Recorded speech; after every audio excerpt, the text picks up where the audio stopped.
Welcome to the Path Podcast, where we will travel the lives of some bold women, from dreams to detours to destiny. She did not choose this path chose her. This is the Path Podcast. Hey, welcome back, Path listeners, to another episode of the Path Podcast with your sister, your motivator, your confidence builder, the one who believes that purpose is bigger than obstacles. Well, Path listeners, we walk a path every day, a survival guide of a bold woman that's come in to tell her story of something she's gone through that's turned into purpose for her. We're going to tell you the honest side of the D word. We know what that D word is, unfortunately, in the world, because if we look at stats, it's 50% or over half of these things end in this result. We're talking divorce.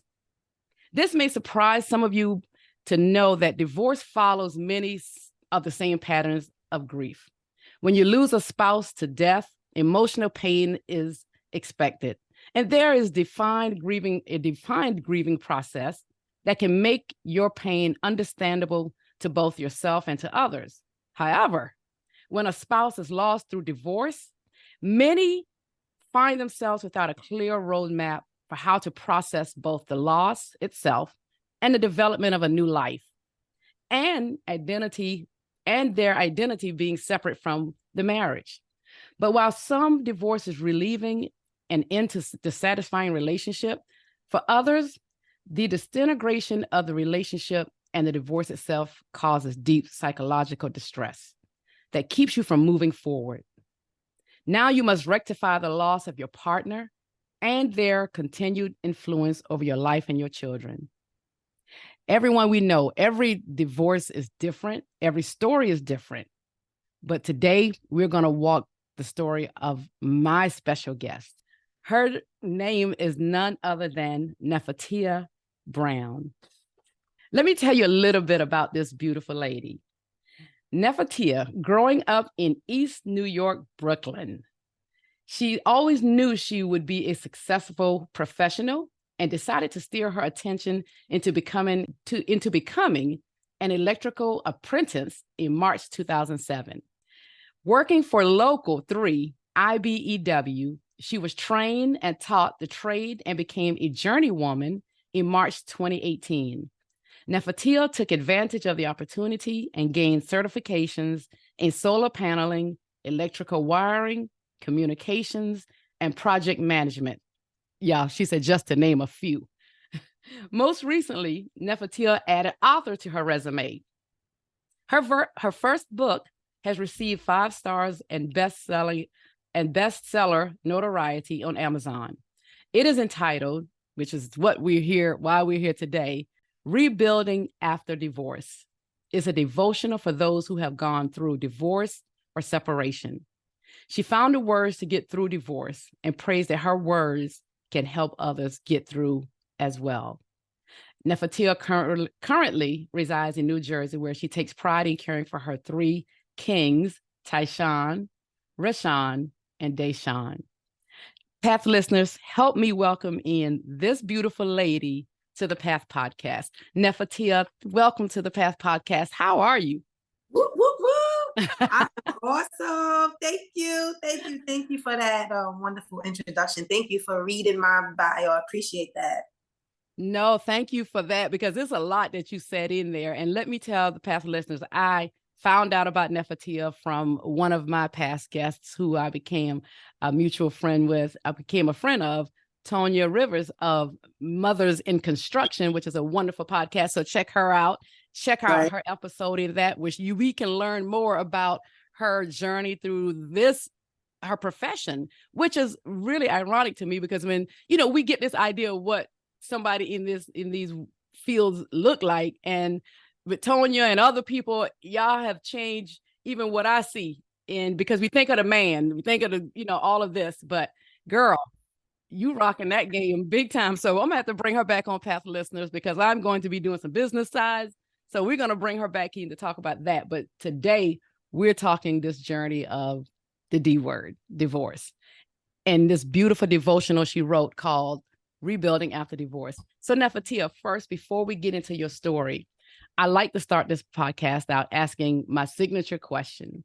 Tell Mhm. me first about the younger Nephetia and she's a young lady, everyone, but who thought she had life all figured out, maybe like 16, 18. What were your hopes and dreams? And are you doing it today?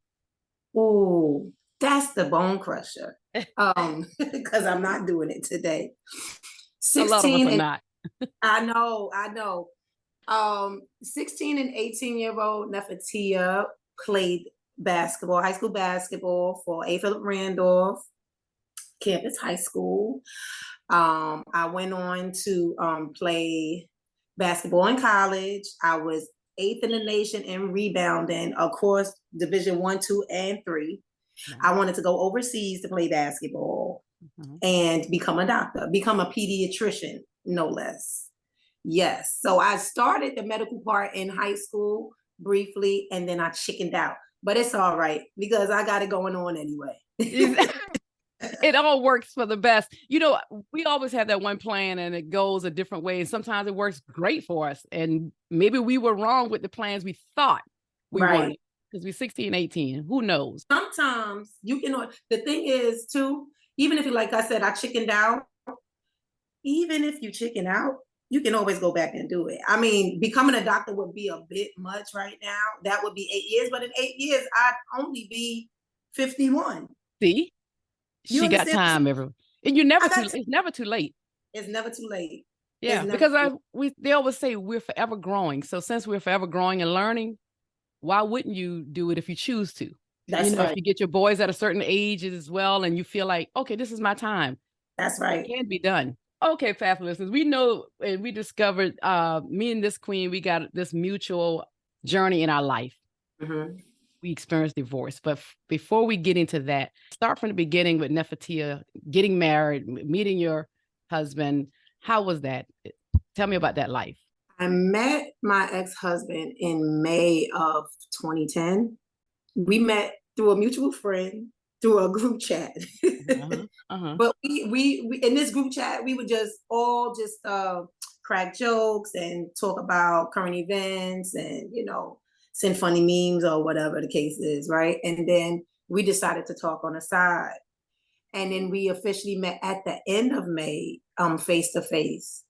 And when I tell you, I was like starstruck, and I honestly feel he felt the same way. It was like we clicked automatically. And then maybe 2 weeks after that, we were at my dad's birthday party. My dad passed away. Oh, sorry to hear that. Yeah. So at his 50th birthday party, and he was there through it all. I mean, for myself, for my mom, my sisters, my brothers, he was there. And he was that rock that I leaned on for everything. He told me, he was like, I'm here. You don't have to go outside to look for anything. And I didn't. Yes. And it was really, really good at the beginning. It was, any relationship has its ups and downs, but we made plans. We knew how many more children we wanted to have. We knew that we did not want to have a long engagement. We knew where we wanted to be in a certain amount of time. And we worked on that. So it wasn't bad. It was a loving relationship. It was. Yeah. So, we hear these stories because they all start out like this, what we want in our minds. This, I won't say it's a fairy tale because life is not a fairy tale. I would tell people, throw those fairy tale books out. And unless you let your boys read it, just like we let our little girls read it, because little girls have that idea that it's a fairy tale life. And even some of the marriages that are thriving 40, 50 years will tell you it's not easy. At all. Every day is not rosy. That's right. It's a lot of forgiveness still, and it's a lot of keeping your mouth quiet. So when it starts out wonderful, so no one should be surprised with everything, how he was there for you, how you all got along, he was making sure that you all were okay. But then life settles in. And I know that's for all of us, right? Path listeners, life settles in. And now we got to navigate this, bringing two worlds to one, making it one. That's right. How did that go? Oh gosh. It wasn't always easy, but I know that I was willing to work past what wasn't easy, because I watched my mom and dad. My mother and father were together before my father passed away. They were together 31 years. Yes. So I watched my mother and father. I grew with my mother and father. They were 19 and 20 having me. Yep. So I grew with them. I knew them inside and out, and I saw what they went through. Exactly. So I was like, that's my life. Exactly. That's my life. Exactly. That's who I know how to be. That's what I know how to be. And I was ready for it. But there were some issues. One, I got pregnant with our first son together. So we each, this is the cutest thing too. Both of our sons' names are a derivative of Sean, right? So he had a boy and I had a boy. We came together. We thought that was the coolest thing. Our middle names were very similar, right? So we had all of these things in common. We like the same music, same movies. We like to have a good time. So we had all these things in common. So when I got pregnant with our first son, my 4th month into pregnancy, I was still working on this job site and I got hurt. I hurt my back really bad. And I thought I would be able to go back to work once I had him. Because, sometimes the weight of the baby. Yes. To it. What's so funny is as the pregnancy went on, the pain got better. What I found out later is that my baby, Rishon, was laying on a nerve so that I couldn't feel any pain. Oh, wow. So like a month after I had him, I was in this excruciating pain. It felt like my insides were swelling. It's so crazy. Yeah. And I had really bad nerve damage, disc damage, and things to my back. So I was on workers' comp and stuff like that. So, money was decent, but it wasn't as good. So that plays a part. Then you have a new baby who, had a few medical issues. That plays a part. Then you had my son, my eldest son, that had a few medical issues. That played a part. Then we had our last baby. Yes. Had a few medical issues. That played a part. And then in turn, I was going through postpartum. Yes. And to be totally honest, the medication that I was on for my back was causing memory loss. It was causing me not to feel.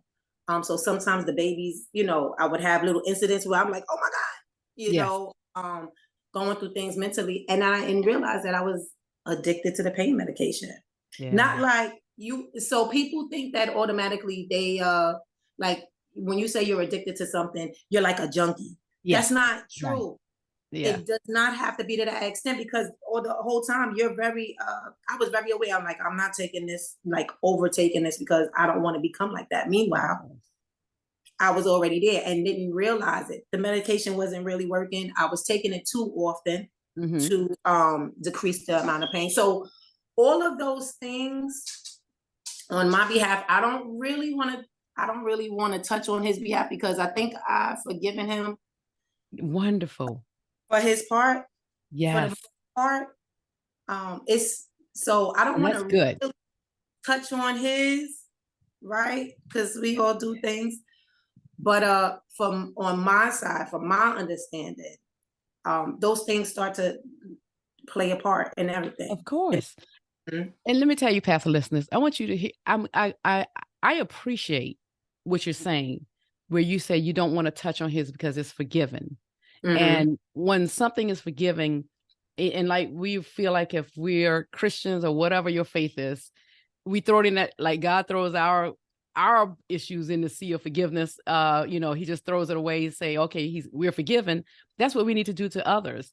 And I appreciate you saying that, because I'm a big stickler to, we don't have to bash. We don't have to tell his story, because that's his story to tell, even though it's your truth. Right. Like when I did my first episode, I told my truth. I didn't say anything so much even about my ex. So, because he knows I'm never coming from a place to hurt him, to demean him or disrespect him, because we're our daughter's father, and I'm going to always try to be respectful, today. And I'm glad we're in that place where we understand that. And that's maturity, Nephetia. Maturity at its best. Because let me tell you, it don't start out with maturity once it turns. It does. And sometimes it still gets to the point where you're like, you don't remember. I remember. Yes. So sometimes we're not in an easy place right now, but we'll get into that. We're not in an easy place right now at all, but we're working through that. Yes. So, different things. And it's two different personalities coming into play, right? Yes. He has a very strong, not that I don't have a strong personality, but I always believe that the man should head the house. Yes. So like this, here you go. I don't want to do it anyway. You know? Thank you. And thank you for taking it out of my lap because I don't want to do it. I should have had more control when it came to matters of my heart and my life. Great point. We have to touch back on that because I think going to your book, is going to go into the matters of her heart. Past listeners, I'm telling you, if you're out there today, listen to that. You have young women, men about to get married. You have to know these things are very important before you get married.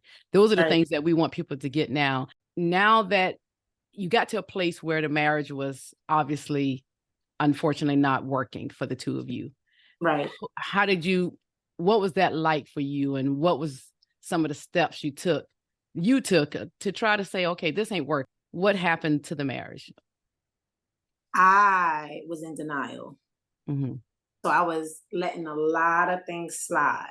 And I remember, and this is not to begrudge him or anything like that, I remember specifically saying that I didn't want to have any more children. Mm-hmm. I was like, I was like, and not because I didn't want more kids. I was just like, I don't know why he's being so mean lately. Like, what's going on with him? Like, he's just very mean, just snappy. Mm-hmm.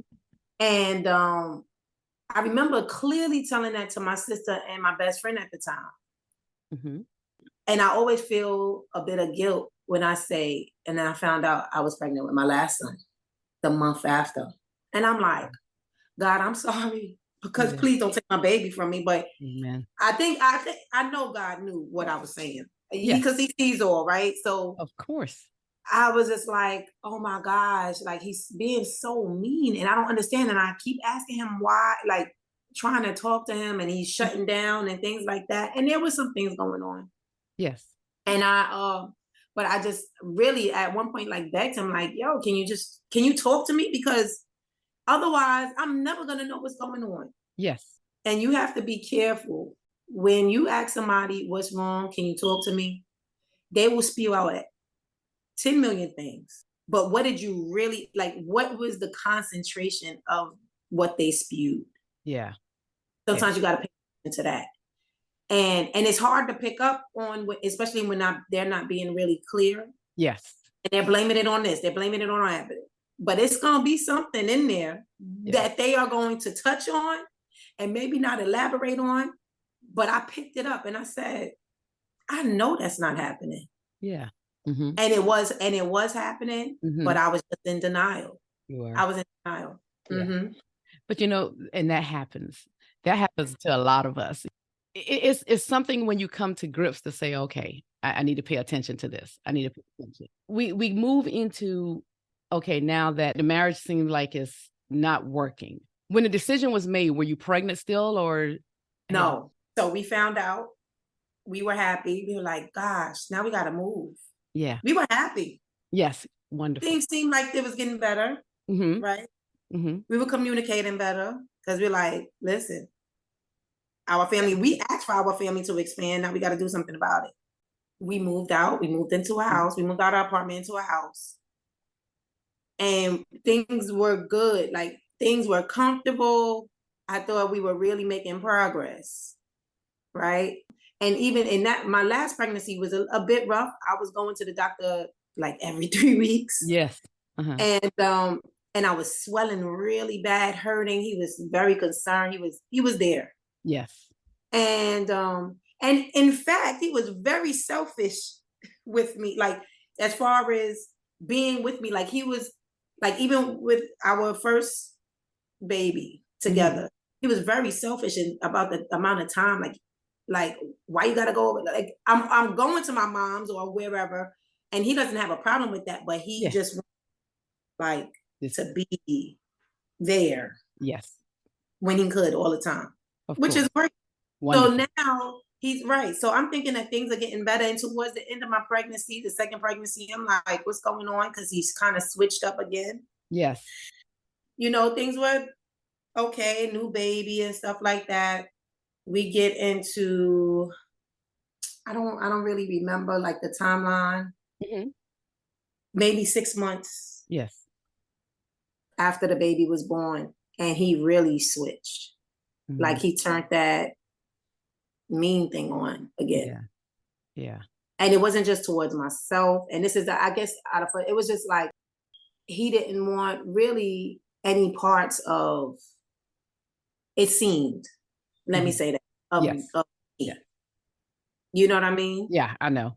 Mm-hmm. And he didn't want to be around. He didn't want to be around me all over again. Like I'm like, what's going on? Like now it's worse because I think what happens is when people are feeling something and they try to suppress that, it just overflows. Of course. Instead of being totally honest about what you're feeling. Yes. It overflows. And so things got really rough. Mm-hmm. And I was like, oh, yeah, what I thought was happening, it's happening. And can we be honest that, some people even trying to learn how to express themselves, and I'm not saying all men, because I know women can do that too, but That's right. It's hard. And then I listened to another episode of a podcast where they were talking about divorce. And this one young lady was talking about her marriage. And she said the same thing. Her husband, after it was, he had to eventually go to counseling for his issues. And so much came out that she didn't even know. They had already been married like 15 years. She said, these are things I didn't know. But, of course, some of it came out in his ways of doing the things that was not pleasing in the marriage, of course. But she said the things that came out, it kind of makes you understand the person, not to forgive them because that's their issue. That's something that they still should have worked on themselves. And she wasn't the catalyst for the divorce ending, even though she admits she wasn't a perfect person herself.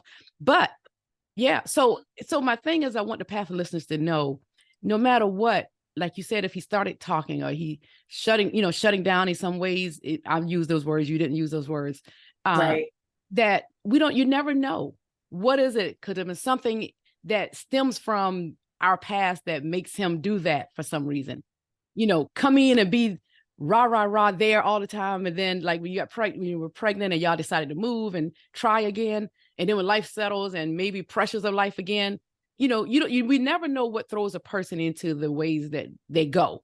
The one thing that we do know is that they need to work on it themselves. And until they make the decision to work on it themselves, it'll be a pattern, maybe, unfortunately, that can continue. That's why we all have to grow intentionally ourselves. One thing that I realized, like when you see these, what's the percentages for divorce, the reasons for divorce, you see up there, I'm not going to say what the first one is, right? Because I think we all know that is communication. Mm-hmm. Then you see all the rest. But you see finances, you see sex, you see all types of things. They all can be number one almost. Right, exactly. Yeah. But the fact that communication is number one says something to me. It says that if we sit down and budget, and stick to our budget, if we sit down and say what kind of sex, like realize or talk about the type of sex drive your spouse has. Yes.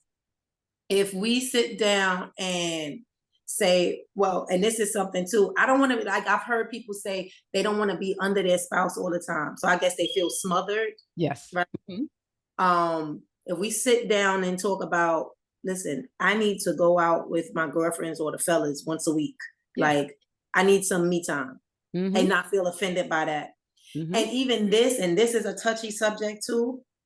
If we sit down and talk about, and this needs complete counseling. I don't like when you put your hands on me. I don't like when you yell at me. I don't like, domestic violence. Mm-hmm. We sit down and talk about these things. It could be figured out. Now, domestic violence is, I don't even want to touch on that. Yeah. I just said to say, if we sit down and figure out the root, like you said, why do you act like this? Why do you yell at me? Why do you need that amount of sex?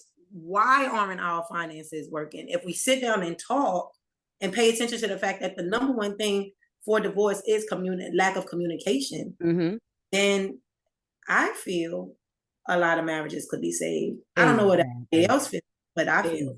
I agree with you. A lot can be saved, and definitely we need to have those communications in the dating. Yes, we need to have some of those when we know it's kind of going to that next level. To because I always say it's a hard place to say when to eventually start. Because you don't want to scare somebody away right away. It's like, look, this is what I believe, blah, blah, blah, blah, blah. Like, we know women always have a list, but, we need to eventually get to that place where we have those serious conversations. And, thank you for sharing and being transparent, because past listeners, our goal here today is not to talk about all what happened in her marriage. That is between she and her ex-husband and her family. Right. One thing I would have loved to ask is, because we want to move into this brilliant book that came out of it. So as we transition some, I want to ask, when did you know enough was enough? I remember a light bulb just going off, like I'm shutting down. Now, I'm not a person for confrontation and stuff like that. So I shut down as well. It's just too much. Yes. This was a different type of, I used to. I don't want to say I used to. Yes. I had to throw that out the window. But I will say, I remember saying, I'm too big for this. Yeah. I'm too big to feel like I'm not worth anything. Love that. Love that. Oh, seriously. And I started, so I went back to work. I told him, I made a promise. I remember saying to him, it's not going to always be like this. And you told me that every day wasn't going to be peaches and cream. And I knew that. So now that it's not peaches and cream, we can't work on it. Exactly. I remember almost the verge of begging because I truly loved him and I truly loved being married. And I loved the family that we created. Like, I don't want that torn apart. You're looking at your babies, and who has not felt that? We all have felt that. So you're not alone. Exactly. So it was unthought of. So when I realized that he was really he was like, nope, I'm not in love with you no more. Nope, I don't want to be here. Nope, I'll be staying at my dad's until I get my own place. But that's another story. I was like, nope. Okay, nope. You're going to come back and forth here. Nope. No. And no. That note goes both ways, right? It goes both ways, brother. Yeah. It goes both ways. And I remember, and he was mad. Like, I stopped going. We were fellowshipping together. I stopped going to church with him. He was like, so you're just not going to go to church? I'm going back to my home church where my pastor resides. And I'm going back there so I can worship in peace. Exactly. Like you should be, oh, you're not going to do, no, I'm not doing that because you're not here. Then why do I have to do that? You have to, at some point, you have to take it back a little bit. You don't have to be nasty about it. At the time, I probably was very nasty. I promise you. I probably was very nasty. I was very nasty. That's the truth. We have to speak that truth. You understand? Because you can't play both. You can't play two households. You can't come here and tell me what to do and go wherever else and be the man. Like, you can't do that. No. I just. That's because you set a standard. That's why. Right. That's why he couldn't do it. When you set the standard for them, then they know they can't do it. So that's what you did. And like you said, it wasn't easy. Of course, you wanted it to be go to church with him, I'm sure, but you wanted it to be right. Let's be in the same home doing the same thing. Right. Why are we pretending? I took our rings back. I said, let me put these rings in the box because ain't nobody living by them. Take yours off too. Put it right here. And at the time, were all of those actions right? No. They weren't right. I even lashed out at him a few times. I really did.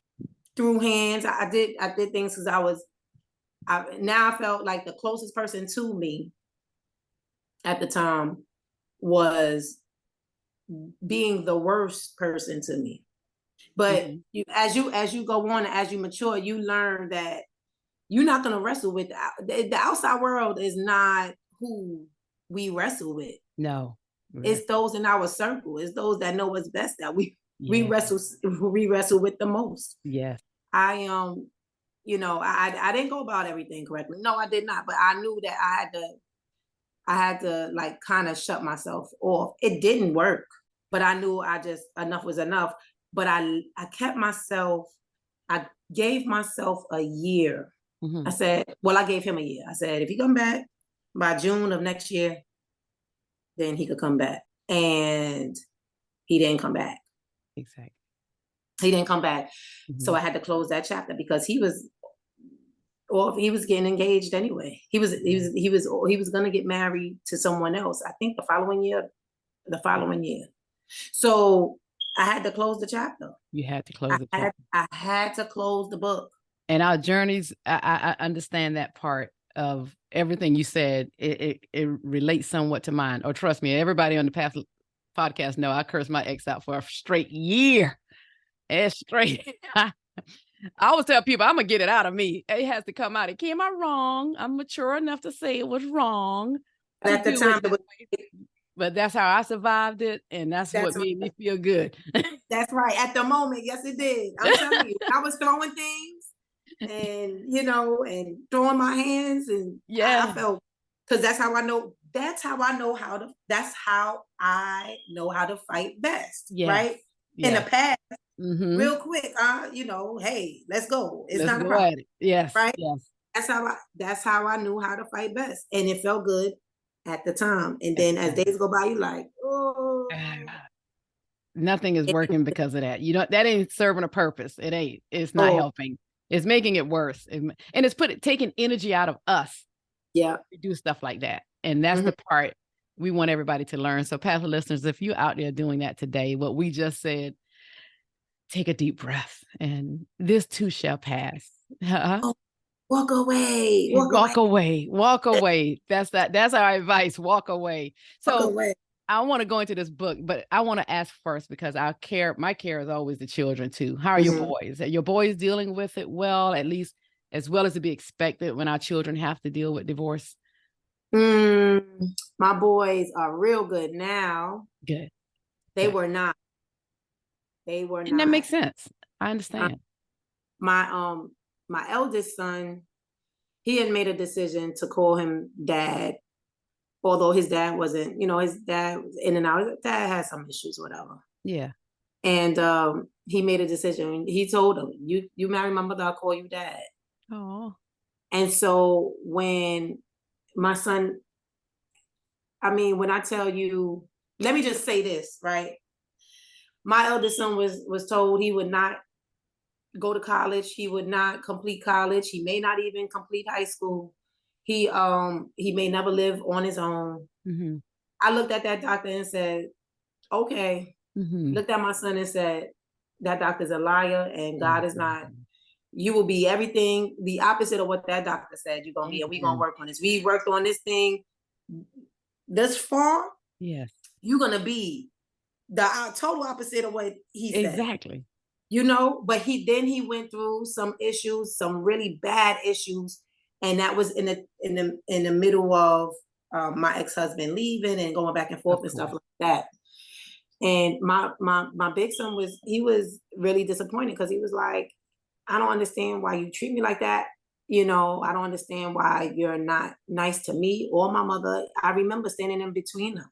Yeah. You're not nice to me. You're not nice to my mother. You lied. Yeah. So he was heartbroken. My middle son, you know what I mean? He was heartbroken. My middle son, and he told me, if you get married again, don't expect me to call anybody stepdad, because they a man and they your husband, not me, because he's 22. So I'm a young man now. I know that. He's like, no. Exactly. He's like, so you got to respect that. Exactly. I got to respect it. My middle son, he couldn't understand why his mommy and daddy didn't want to be together anymore. He didn't like going back and forth between the two of us. It would cause him major anxiety up until maybe last year. Yeah. Earlier this year, major anxiety, because he didn't like that shuffle. My little son, for the lack of a better word, my mom calls him at times. She's like, that's a little thug, because but when you get down to the nitty gritty of it, he doesn't like the shuffle. he's like, at times he would be the one to stay home. Yeah. Like he'd be like, no, I'm staying with my mother. Yeah. And my middle son would go. Yeah. And sometimes my middle son would want to stay, but to keep peace, I guess, he would go. He's like, all right, BZ, you stay and I'll go with daddy. Like, what? Like, y'all don't have to so I guess in a way they were trying to comfort us both, but they needed the comforting. I realized that later. Yes. The most, because it was a different transition. And then, like I said, he was getting remarried. So that was a big difference for them. Of course. Even though they got along with her, they get along with her and everything else, and she loves them. Wonderful. She does. I can't even lie. That's wonderful. Isn't it wonderful? Because when you make the kids the most important thing, even after that, that's when it's such a big win for the children. Right. For the kids. It really, really is. Because, I always tell people, you and your ex knew y'all were going through the personal parts. Not kids don't know some things that's happening. They probably hear some things, but when it was coming to the end of it, the two of you were kind of understanding that. But when the kids heard it, it was like the first time they had to go through that grieving process. I'm like, what? Exactly. So, you probably was dealing with it for a year, 2 years, 6 months. I don't know.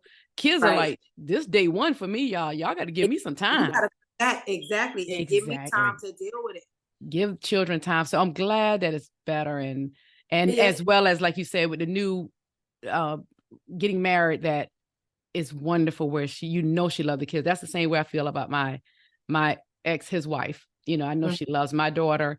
I trust her with my daughter, and I'm thankful for all of I always tell people we're a family. It's just not what I thought it would look like. We're still a family. And, and you get to that place. Some people, listeners, if you're not there, it's okay. I come from a family of divorcees. Like, everybody gets divorced and still lives together, or everybody gets divorced and still around each other. Like, y'all are nuts. Like, no, but it's not that. It's not that they're nuts. It's that they still love each other. It's just a different type of love. And nobody's the judge, nobody's house, because you know what? They probably get along better now. They're not together. Now that they're not together. Right. Because they don't feel like they have these, I guess people, whatever reason it works for them. And that's what everybody, if they stay in their own home, mind their own business, we all would be better. Exactly. Path listeners, this lady came in. I had to ask about the kids, of course. I brought her in. Now, we're not going to share everything. Okay. But I wanted to pull out some of I'm going to ask this question first. Okay. Again, Path listeners, her book is called Rebuilding After Divorce. So as we all know, Path listeners, yes, she went through the divorce. She talked us through, gave us some of the highlights and some of the struggles in the marriage at the time. But she got to a point where she wrote this book. Tell me about that process when you were thinking, I'm going to write a book. Tell me about the stage you were in, because we know there are so many stages of this divorce thing. We go through our grief, we go through our anger, we go through denial, bargaining, depression, acceptance. Acceptance is hard for a lot of people. It surely is. Yeah. So tell me about when you got to the stage to say, I need to write this, and tell me why you felt like you had to write this devotional for others. I felt like I had to write it for others because I had to write it for myself first. Ooh, that was good. Yeah, I had to write it for myself first, and it helped me deal with the things that I was feeling, because although I had accepted it by that time, I moved on. Like I said in the beginning, I gave myself a year, and then after that year, I think I started dating 9 months after that, so almost 2 years. And so I had a boyfriend when I decided to write this book. And I was like, God, like, why do I have to start writing this? I think this was during COVID. And he was like, because, and during COVID, you have a whole lot of time. You have a whole lot of time. Yes. Like, too much time. Yes. Let me ask you this. Did you always wanted to write it? Or it just popped in around that time when you had time to think? I always wrote, and I stopped writing for a long time. I stopped writing for a very, very long time. Yes. And God was like, you need to pick up the pen and paper again. Like, you need to write. And so I needed to write this for others because I first needed to write it for myself. Yes. And it was such a relief. My girlfriend actually, who helped me publish it, her name is Wanza Leftwich. She encouraged it. She has like all these courses and stuff like that. And one of the courses was a writing course, and I took her writing course. And so that opened me up again to writing. And so I was accepting of the fact that it didn't work, because I was like, it probably at that point I was like, it should have never been. Like, I should have never got with him. He was everything that I said I didn't want, and that was a lie. That was just something I was trying to do to help myself, right? But I had a problem dealing with the fact that you get remarried, like, not too long after. Yeah. You have a baby girl that you have it. So, that speaks volumes, right? I don't regret my sons, but like. No, but we understand. You have a baby girl. Yeah. You move on. You just acting like I didn't add anything to your life. Mm-hmm. And then as time went on, now you're hearing things. You're hearing, oh, so this happened. Oh, so you're back to work. So you're making your own money. Like, people were coming to me saying, I'm like, I always had my own money. Maybe not as much, but he did what he was supposed to do. But so it was just things that played on me. Yes. Mm-hmm. And I was like, I have to get rid of this. Yeah. This feeling, my story, I have to get rid of, because I just kept thinking about different situations over and over again. Mm-hmm. Mm-hmm. And so I decided to write them down. And when I wrote them, I was like, oh, snap. Yeah. Okay. Because in writing them, I also gave myself a resolve to that. So really? I don't know. Because if you go into it, right? So let me see. Oh, let me tell you, Path listeners, I wanted to talk about every chapter in here, but I'm like, no, because Path listeners, we want you to get the book. We're going to tell you how to do that. And she's going to give us all of that information. But everything, Path listeners, while she's looking for the part she's wanted to talk about, everything I could relate to, because of course, when you go through a divorce, you can understand. It's like you back in your own story somewhat with that, even just with the title. Chapter 11, But I'm Lonely. Yes, that's. Mm-hmm. This is my favorite, I think. Really? Because you know what this feels like. Yes. You be sleeping next to somebody for years, and then all of a sudden you ain't got nobody to sleep next to. Exactly. That is something that is hard to get used to. Yes. Having that warm body next to you. Gosh, whether they acting being cold or not, they still a warm body. It's that presence. Right. That's why some people will accept, even when it's still not good, to just have that person there, knowing it's not good, but they will accept it because of those reasons of the loneliness and now that they're not there, and even though it's kind of can be dysfunctional. So that is a real thing, Path listeners. Yeah, that is a real thing. And you gave me something just now for the next chapter. Part 2. Yeah, for this part 2. You gave me something just now, because this is but I'm lonely, but I was lonely in my marriage. You know what I'm saying? At one point I was lonely too. I was lonely then. You have to hear that, Path listeners, because that is the whole point. When you understand the marriage wasn't perfect, so you weren't operating. Our marriages wasn't perfect, so you're not operating as two, like that person is there, and you're really being this, a healthy marriage. Let's say it that way. Not perfect, but a healthy marriage where you try. Everybody's doing their parts, so you're still lonely when you're missing certain things. That's right. That's what people need to get, and you're worth so much more than that. Why do you not think you're not worth more than? No, I deserve this. And even those little things that they work, even if they're working towards getting to that place to give me what I need. And Pastor listeners, she said her next book, because Please share what you said a friend told you about your book. She said that, oh, which friend? Which the friend one you said they wanted more. Oh man, oh my gosh. She was looking at, she said, I'm looking at the book like, that's it? Yeah. Why? Yeah. Why? She said, I know your story. I know your story. There should have been so much more in this book. I was like, but girl, it's coming. It's coming. I said, and that's not why I wrote the book. Yeah. I didn't write the book for, entertainment purposes. No. I wrote the book to help people. She was like, I understand that. She was like, that's why I brought 2 anyway. I brought 2. She was like, because I was just like, it's no. So you asked, so this book, how it helped me? Yes. Mm-hmm. Writing the book, right? In writing the book, I was able to put down what I was feeling at the time or the situation. So this is But I'm Lonely, if you don't mind me reading it. Please. Okay. After years of being with the one you thought would be your forever, sharing space, intimacy, and love, you find yourself alone. An empty space, a void desperately in need of being filled. It's so difficult to get past that feeling. In reality, we aren't ever alone, but it doesn't feel that way. Mm-hmm. No one, even those that have gone through divorce and separation, can ever imagine or understand how you feel at this very moment, or so we think. Smile.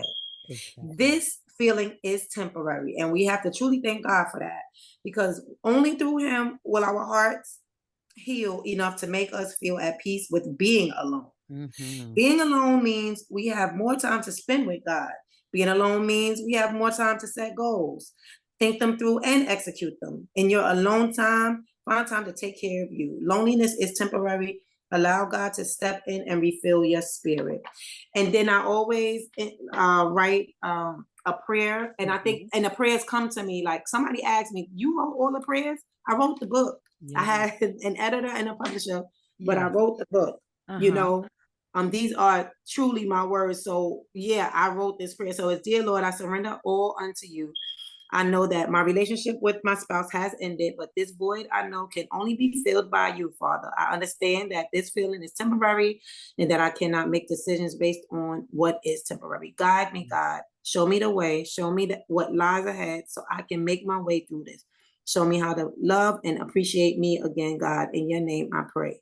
Amen. And so in doing that,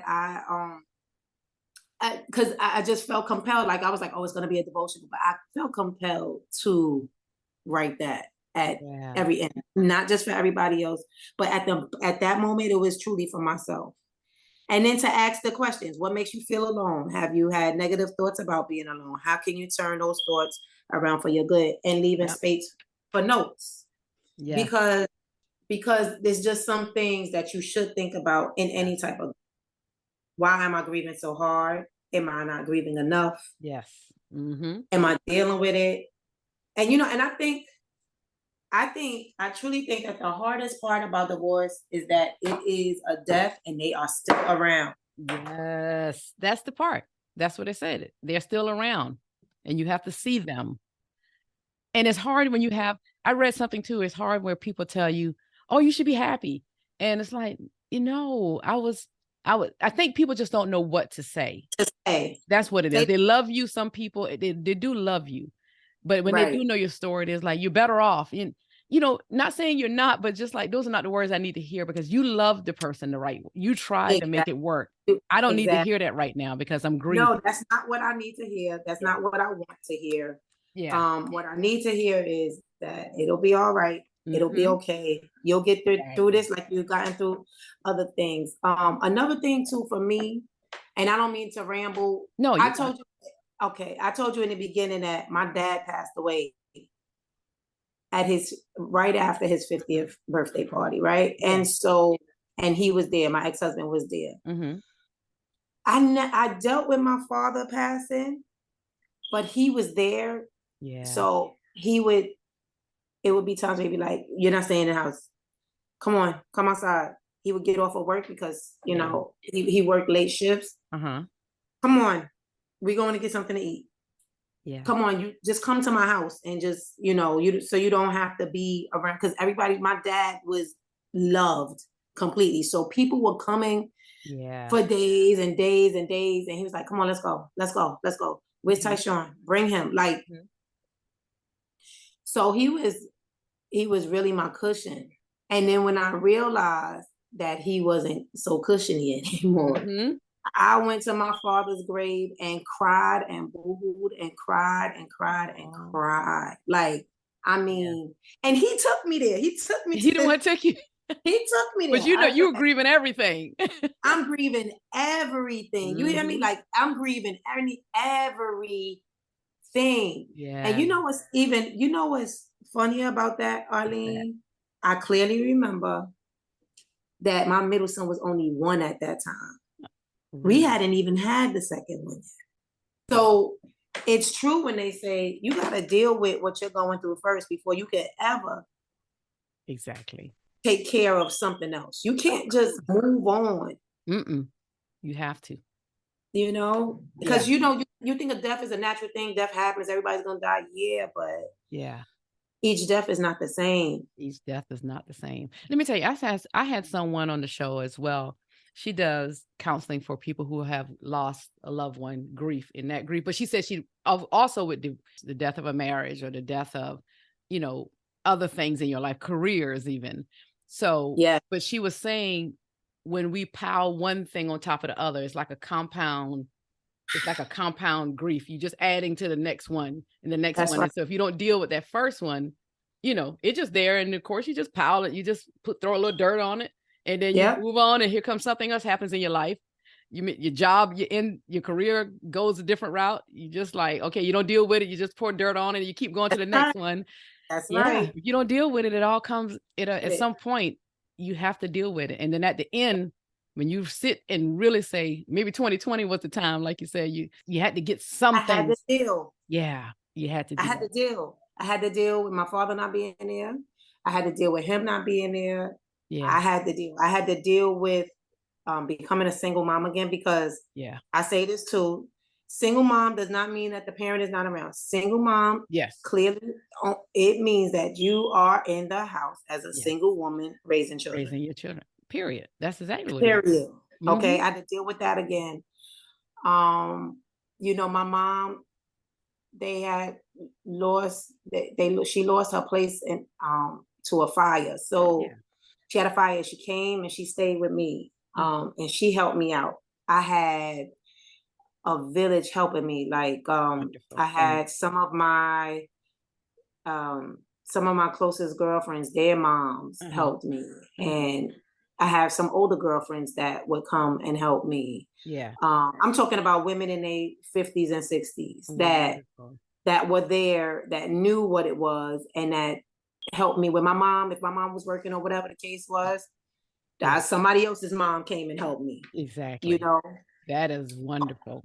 I had to deal with like rebuilding my relationships with my siblings, because when you go through things, everybody don't always understand what you're going through, because they're not going through it. They're not. They don't. And they don't understand your heart. They don't understand your mind. They don't understand the way you're thinking at the moment. And I had to truly forgive some of the closest people to me as well, because I was like, y'all wasn't even here with me while I was going through all of this. You guys were just like pointing fingers and making it seem like I just didn't want to, when in fact that wasn't the case. Exactly. But you have to sit down and have a conversation and talk about these things. Exactly. That's when you know. That's when you'll find out. And that's what people always have to be mindful and careful with that. And like I said, I know some people, they love you, but they just have to take a step back, and it's good if you can just come and say, what do you need?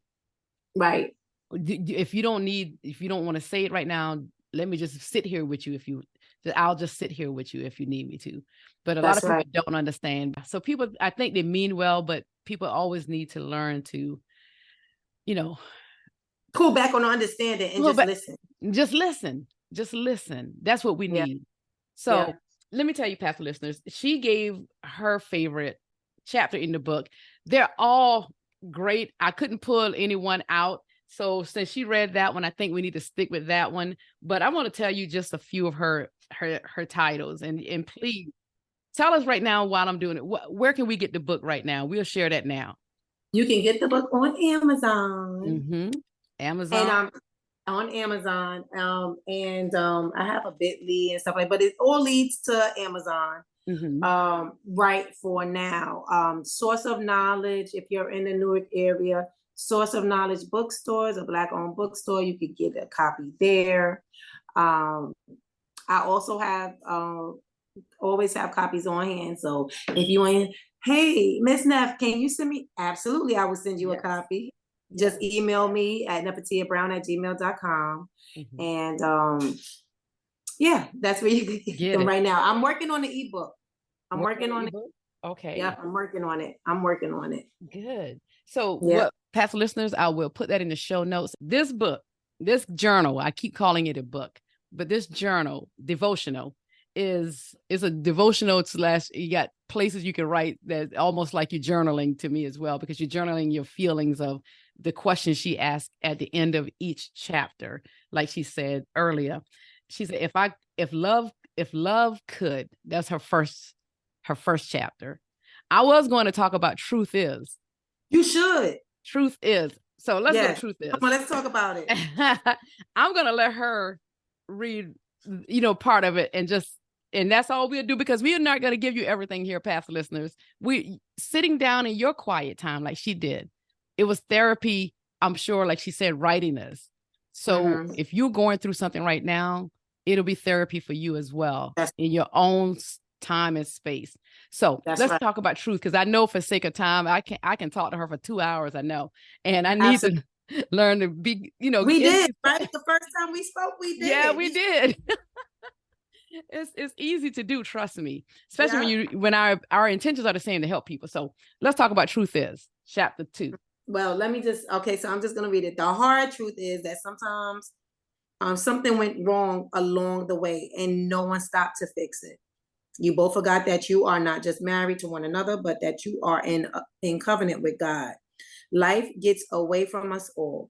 And when there are children to take care of, parents that may have become ill, bills, work, and not enough time spent one-on-one, you forget to take a step back and reevaluate your relationship. It happens. But what should not happen is forgetting that God is the head of your life and therefore at the head of your marriage. The great thing is that God is always there to rebuild.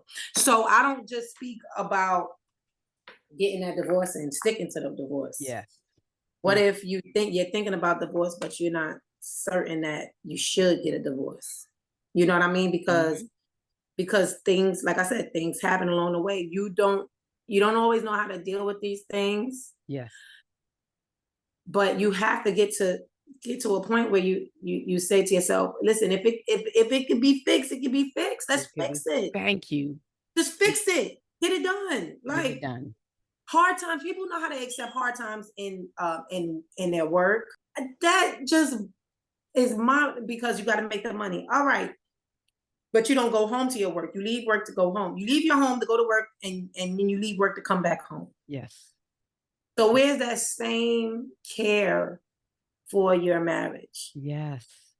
Where's that same care for your relationship? Like, we need to treat marriage more delicately than we do. Yes. And not just throw it out the window so easily. But I also make it so easy. Yeah. Don't make that one of your easy decisions that you can just easily make and just. I'm just leaving. Yeah. No, because, and this is not a bash or anything, because we African-American Black folks, we will leave if we don't like pain. Yes. We are very emotional. Yes. And we'll think that's the time to leave. And it's not. That's the time you work on it and you continue to work on it. But the one thing, Pastor listeners, it takes 2 people to work on it. Right. You always have to, you can't put all your energy into doing it yourself. Like even Nephetia said when she gave it a year, you can't do it alone. It's going to take 2 people to do it. That's right. And if you never found that strength enough to say, okay, I'm done too. I have to be done. If you had never got that strength, you could have been sitting here lagging more and more and killing yourself within while they move on with their lives. And that's what some people can do. They move on and we're the ones still here. That's why forgiveness is important. And we always hear it's not for the other person. It's for self. It's for self. And that is the truth, because you have to begin to build yourself again. Yes. Right. rebuilding, like your title says. Exactly. And you're constantly rebuilding. You're constantly, listen, the greatest thing for me is when I set out to write this book, I didn't only set out to write it for divorcees, right? Yes. I set out to write it for people who are grieving, period. Yes. Because I always tell people, divorce is my testimony. I don't know what your testimony is. Mm-hmm. You know, you may have lost a parent years ago, and I know somebody that lost a parent on Christmas Day, and she's not over it over 50 years later. I know someone who recently just lost her son. Her is actually her stepson, but her and her husband are so awesome in that way. Yes. And lost his son, and she said, "Girl, thank you for this book." You know, so you don't know who, and I'm so grateful that my heart was set in that way, in that time, because it reached different people for different reasons. Yes, you know. So if anybody is going through anything, because just like you wrote in your introduction, for those who never thought they'd make it through the night, that can be anybody, like you just said, dealing with the loss of a child and the marriage, the career, or whatever it is. That's to your point. Illness in your body is illness. People grieve because you don't have that healthy body you once had at whatever age it was. That's right. That's why you wrote this book. And another thing I wanted to read that you said in here: in a million years, I never thought I'd be sharing a word with you. Yes, you. I am Nephetia Brown, an East New York, Brooklyn girl. You heard that, Brooklyn. You hear her. We can hear that in New York. We don't want to call it accent because I'm from the South. So we know we talk about that too. I'm loving a bit rough around the edges, funny, educated, beautiful, and full of joy. And I am still standing. Let me tell you, past listeners, I had that circled and highlighted in my book.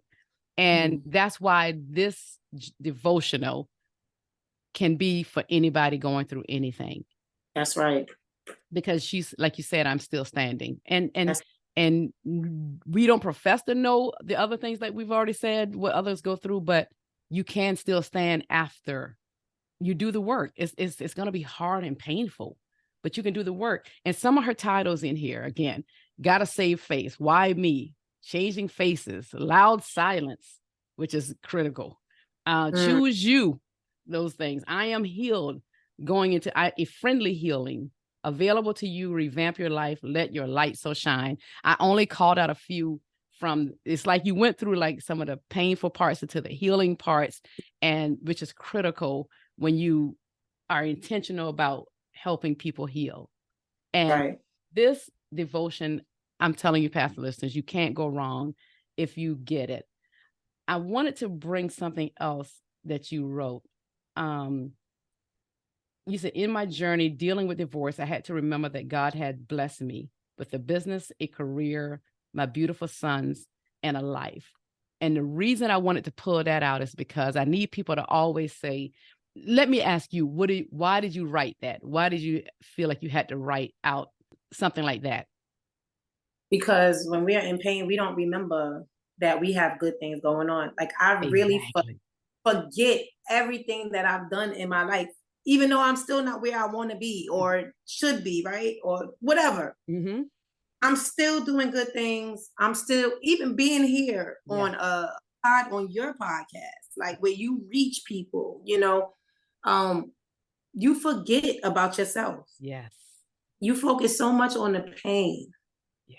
And we shouldn't do that. We shouldn't do that. We kill ourselves doing it. We really do. We kill ourselves. And that's why I pulled that out, because I was about to say what you said. I'm like, no, she's a guest artist. Let her say it, because I get so excited, because that's what I get. I know that's what you meant by that, because we will highlight all the negative. Like even when we look in the mirror, we see all our flaws, imperfections, and instead of the beautiful parts of who we are. Thank you for that. Thank you. Yeah, absolutely. Past listeners, for sake of time, I'm going to go. We're about to try to wrap this up as best we can. But let me ask you this. What would you tell somebody right now, Nephetia, who maybe going through feel like it's coming to that end, and they're about to make that decision, or the decision has already been made, and they've heard, I don't want this anymore. This marriage is over. What kind of advice would you share them? Now, past listeners, we know her book would share a lot of it, but what would you want to share with them right now? It's not the end of the world. Amen. And that might sound cliche or a little shallow, a little harsh, but it's not. You have a whole life to live still. Take advantage of it. Sometimes we put ourselves on pause. Yes. Press the play button. See what happens. Yeah. You might like it. You might like it way better. Exactly. I agree. Hey, take it from me. I have a beautiful life. I'm not. Right. I could have been married several times. I'm not going to go through that story, but you're so right. Let me say that. Because we can always get married to somebody, can we not? It's always somebody married. Trust. It's always somebody always looking at your door, waiting for it to open. Exactly. And you're like, no. Exactly. But when we know, when you went, something you said earlier, when you said it was, I can't recall how you said it, but it's like getting back to the matters of your heart and who you are. When you know, right. When you just won't make decisions just because. You're not just going to sit there and get married just because you want somebody in that warm body next to you in bed again. You do it for the right reasons, because nobody wants to go through this again, because second marriages, past listeners, in a higher rate of divorce than the first marriage. You see that? Yeah, it is a higher, look it up. It's a higher rate in second marriages and even in third marriages, even more, they said. You see that? Yeah. Because, I always tell people, I say, yeah, it's easier. You try to hold on to that first one. That second one, you're like, I done been there, done that. I don't need to take this. And you walk out faster. So that's why that second one ends in divorce faster. So definitely, we definitely make sure, and it's a great life on this side. Once you make that decision, we pray for marriages first, though. We want healthy marriages. Listen, I want to get married again. I'll be about 50 when I get married. Yeah, so I'm already rocking them 50, so I'm trying to see. I'm like, which way do I go? My girlfriend said, "You want to wait all that time?" I said, "It's only 7 years." She said, "Girl, I'm like, it ain't a long time. I still look good. I still be good." And she don't look like that's close to 50. Trust me. So you're right. So what's the problem? Thank you. Thank you. Yeah, right. Exactly. It's never too late. Trust me. It'll be right. When I do it, I hope it should be right. That's the good thing. It should be right. So, but until then, I'm enjoying life, like how you even highlighted how you're already blessed. I'm enjoying life the way, because I'm doing it at my, let me tell you this advice. Be careful, because we get so set in our ways, though. And it's just like, I got to kind of give up a little bit on this one now. You're so used to making every decision yourself. And then when that person come in, it's like, whoa. You have to be careful of that. Yeah. Tell you something. My sister girl and I, we have a singles ministry in our church, and we highlight that. We say, somebody asked her, like, when it's time for you to become submissive, that's another word for another time for people. Yes, because people they get scared. Yeah, but when you do think you'll be able, because you've been single for so long, do you think you'll be able to be submissive? She said, absolutely. She asked me, you think you'll be able to be submissive? I said, absolutely. She said, how do you know that? I said, I'll be able to be submissive because I ain't scared of being submissive. Exactly. Being submissive is not just for me, it's for him too. Exactly. We have to submit to one another. It's just pure respect. That's all it is. People get so hung up on it, and that's basically what it is.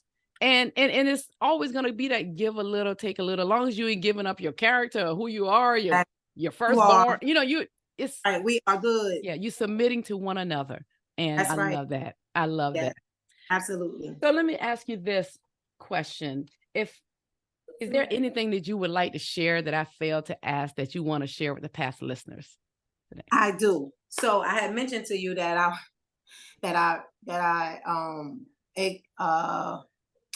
not explored. What do I want to say? I re-examined what my peace actually looks like.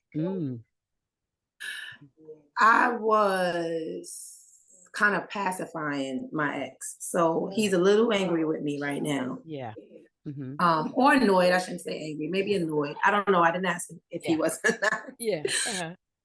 but I had to relinquish some things and take it back, because you can easily, for women especially, get caught up in pleasing your ex, just so, because you know what makes them upset, you know what makes them mad, sad, you know what makes them. And so I decided to say, nah, I can't do that anymore for you. But what we can do is A, B, C, and D. And the suggestion was not that he did not receive the suggestion well. Yes. And that's all right. I have to be okay with him being in his feelings. Yes. Because what I thought was peace was not peace for me. I was creating pressure, anxiety, and a little sadness for myself in trying to keep him happy. Yes. For the sake of the kids. Yes. So know what your piece is.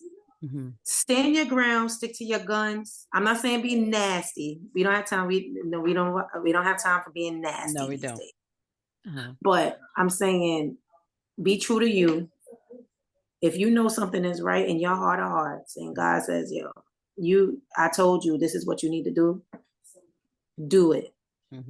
Take care of yourself. And don't second guess who you are. Don't let anybody second guess. Make you second guess who you are. And that's it. Wonderful. Wonderful. Thank you for sharing that.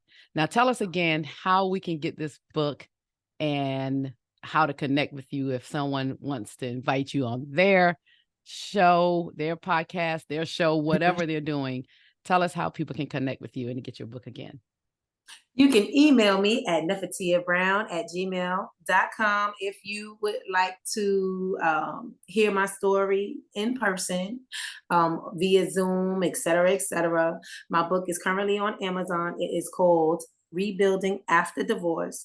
It is also in Source of Knowledge bookstore in Newark, New Jersey, where the owners are Black women doing their thing, and they've been there for years. That's Source of Knowledge bookstore. And that's sad. I forget to say Source of Knowledge, that my book is in bookstores. Yes. Okay? And let me tell you, that is a huge win right there. It is a huge, it's a big deal. Yes.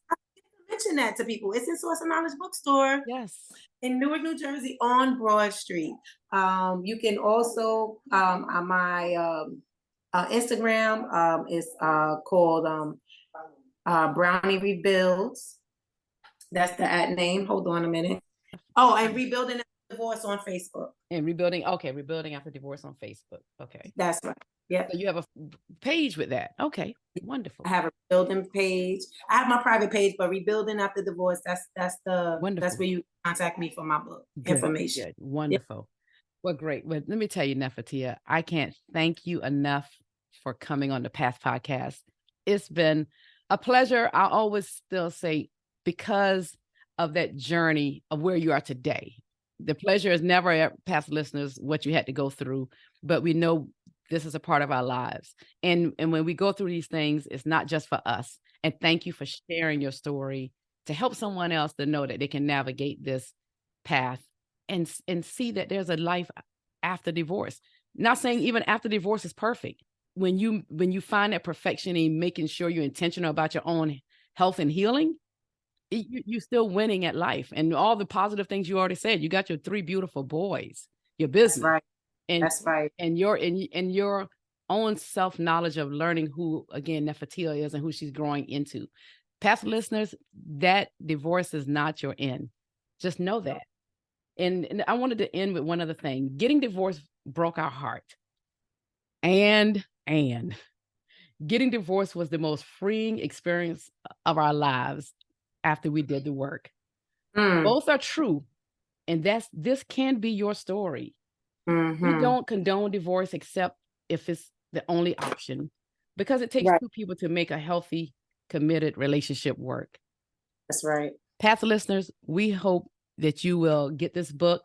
I hope you will connect with her, getting to her Facebook group, Rebuilding After Divorce. And we're going to be looking for that second book. Yes. So it's coming. Devotional. It's coming. It's coming soon.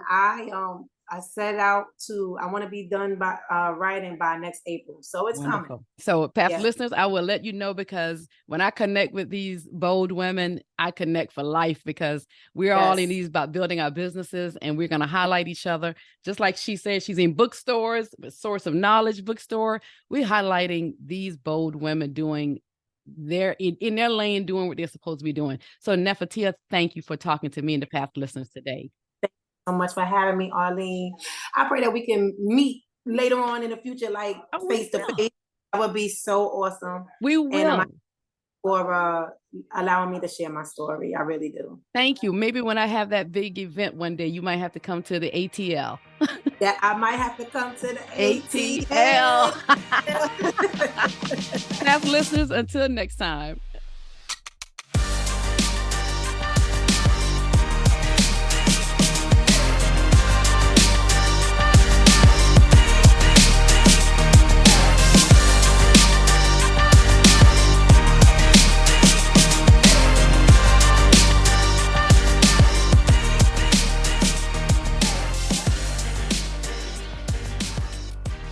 Thank you, everyone, for hanging with us. Don't forget to subscribe and leave a review on Apple Podcasts, Spotify, Google Podcasts, and other platforms, so you can stay up on our bi-weekly, real conversations with these bold women. You can follow The Path Podcast on Facebook at The Path Podcast, and on Instagram and Twitter at The Path_podcast.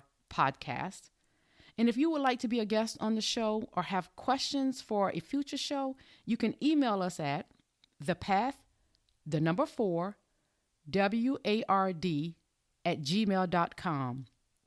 That's thepathforward@gmail.com. And if you're looking for a speaker or you're in need of a life coach, please reach out to me. Again, at thepathforward@gmail.com or at ACKORLEH@gmail.com. Thank you. Until next time.